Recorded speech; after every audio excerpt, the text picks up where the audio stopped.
दोस्तों, ये कहानी सच्ची है। नेपाल की काभ्रे जिले की माया तामांग की। माया को काठमांडू के एक लड़के से प्यार हो गया था।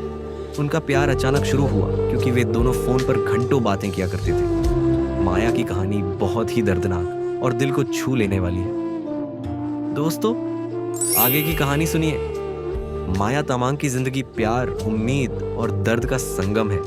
उसने अपने दिल की सुनी और काठमांडू के लड़के से शादी कर ली, जिसे वह फोन पर बात करके अपना दिल दे बैठी थी। मगर उन्होंने प्यार में एक बड़ी गलती कर दी। उन्होंने एक दूसरे को ठीक से समझने का मौका ही नहीं दिया। माया ने अपने प्यार पर इतना भरोसा किया कि उसने अपनी पूरी जिंदगी उस लड़के के साथ जोड़ दी। शादी के शुरुआती कुछ महीने बहुत अच्छे गुजरे, लेकिन धीरे धीरे माया ने अपने पति का असली चेहरा देखना शुरू किया। उसने जाना कि उसका पति नशे की लत का शिकार है। इस सच्चाई ने माया को अंदर तक झकझोर दिया। वह अकेले कमरे में बैठकर घंटों रोती और खुद से सवाल करती, क्या मैंने सच में एक नशेड़ी से शादी कर ली?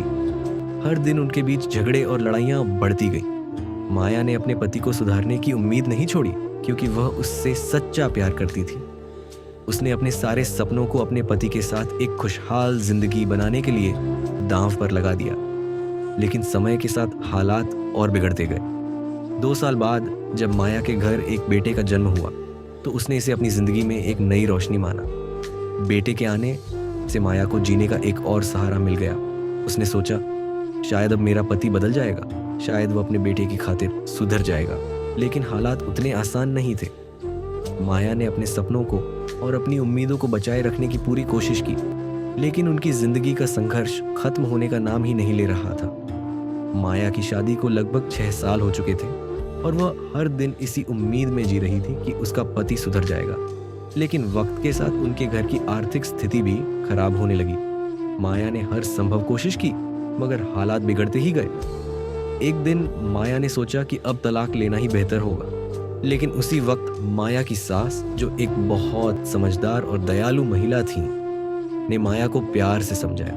उन्होंने कहा, बेटी, तलाक से कोई समाधान नहीं निकलेगा। तुम्हारी भी एक दुनिया है और तुम्हारा बेटा भी है। उसे पिता की जरूरत है। अपने पति को एक और मौका दो, शायद वह सुधर जाए।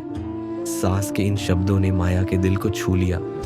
वह अपने बेटे और घर की स्थिति को देखते हुए खुद को फिर से मजबूत करने का फैसला करती है। उसने सोचा कि इस मुश्किल घड़ी में उसे अपने परिवार के लिए कुछ बड़ा करना होगा। माया ने घर की आर्थिक स्थिति सुधारने और अपने बेटे के भविष्य को बेहतर बनाने के लिए विदेश जाकर काम करने का निर्णय लिया। उसने अपने पति और सास से इस बारे में बात की। सभी ने उसकी इस हिम्मत और निर्णय की सराहना की। माया ने तय किया कि वह अपनी मेहनत से अपने परिवार की जिंदगी में सुधार लाएगी। अब वह एक नई उम्मीद और सपनों के साथ आगे बढ़ने के लिए तैयार थी। माया का यह फैसला उसके अंदर की पीड़ा और मजबूती का परिणाम था। उसने अपने आत्मसम्मान के लिए खड़े होने का साहस किया। पति को यह बात सुनकर झटका लगा, क्योंकि उसने सोचा नहीं था कि माया इतनी हिम्मत दिखाएगी। जब माया ने पुलिस का जिक्र किया, तो पति को डर लगा कि मामला बिगड़ सकता है। वह आखिरकार घर आया, लेकिन माया ने उसे साफ साफ कहा, तुम्हारे झूठ और धोखे ने मुझे तोड़कर रख दिया है। मैंने अपनी जिंदगी, अपने सपने और अपनी मेहनत सिर्फ इस परिवार के लिए लगा दी, और तुमने मेरी पीठ पीछे मुझे धोखा दिया। अब या तो तुम अपना रास्ता चुन लो और सुधर जाओ, या मैं कानून का सहारा लूंगी। पति कुछ देर तक चुप रहा, लेकिन माया की सच्चाई और उसकी मजबूत इच्छा शक्ति के आगे वह झुक गया। उसने अपने किए पर माफी मांगी और माया से कहा कि वह अपने किए का प्रायश्चित करेगा। माया ने उसे आखिरी मौका दिया, लेकिन एक शर्त रखी कि वह नशे और दूसरी महिलाओं से हमेशा के लिए दूर रहेगा। साथ ही माया ने यह भी तय किया कि अब वह अपनी कमाई को केवल अपने बेटे और घर के लिए इस्तेमाल करेगी, न कि पति की गलत आदतों के लिए। माया ने अपने पति को एक और मौका दिया और सारी शर्तें मानने के बाद अपने 2 महीने की छुट्टी खत्म कर वापस सऊदी अरब चली गई। वह सोच रही थी कि अब सब कुछ ठीक हो जाएगा, लेकिन किस्मत ने फिर से उसके साथ खेल खेला। कुछ महीनों बाद माया को खबर मिली कि उसका पति फिर से उसी लड़की के पास चला गया है। यह सुनकर माया के दिल पर गहरा आघात हुआ। वह एक बार फिर अवसाद, डिप्रेशन में चली गई। सऊदी में वह अपने पुराने फोटो और खुशहाल पलों को देखकर घंटों रोती रहती। उसे अपनी जिंदगी की टूटती कड़ियां याद आती और वह सोचती कि आखिर उसने क्या गलती की थी। माया की मायूसी इतनी बढ़ गई कि उसने आखिरकार सऊदी में अपनी नौकरी छोड़ने का फैसला किया। उसने रिजाइन किया और हमेशा के लिए नेपाल लौट आई। नेपाल आने के बाद भी वह अपने पति से उम्मीद लगाए बैठी थी कि शायद वह सुधर जाए और घर लौट आए। लेकिन वक्त गुजरता गया और पति का व्यवहार नहीं बदला।